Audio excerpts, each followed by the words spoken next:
ဒီနေ့ကတော့ကြက်ဥပြုတ်ကိုဒီတိုင်းမစားချင်တဲ့သူတွေအတွက် mineral add လေးလုပ်ပြပါမယ်ရှင်။ပေါ့ပေါ့ဆူနေတဲ့ရင်နွေးတွေကိုကြက်ဥလေးတွေကို6မိနစ်ကြာအောင်ထည့်ပြီးပြုတ်ပါမယ်ရှင်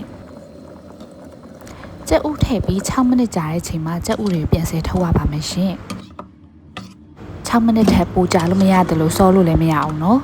။ရလာတဲ့ကြက်ဥလေးတွေကိုရေအေးလေးနဲ့စိမ်ပြီးတော့အခွန်လေးတွေခွာပါမယ်ရှင်။ပြီးရင်တော့အစာပလာတွေထည့်ဖို့ကြက်သွန်မိတ်ငရုတ်သီးစိမ့်နဲ့ကြက်သွန်ဖြူတွေကိုပြင်ပါမယ်။အဖုံးပါတဲ့ဘူးတစ်ခုတည်းကိုပဲငယ်များကြီးတစ်ခွက်ထည့်မယ်။ရေကိုတော့တစ်ခွက်ခွဲထည့်ပါမယ်ရှင်။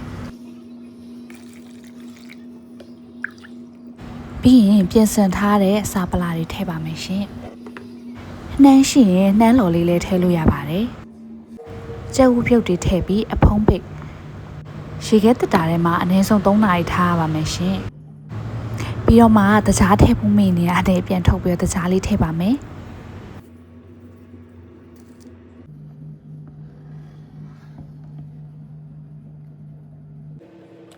အခုကတော့ရေခဲတက်တာထဲမှာတညာထားပြီးရလာတဲ့ဥလေးတွေပါရှင်။အရသာကတော့ပဲငယ်များကြီးမများနေမို့လို့ပဲငယ်များကြီးကြိုက်တဲ့သူမှပဲအဆင်ပြေမယ်နော်။အငယ်မကြိုက်တဲ့သူကပဲငယ်များကြီးကိုလျှော့ပြီးတော့တခြားကိုပို့တိုးပြီးထည့်ပေးပါရှင်။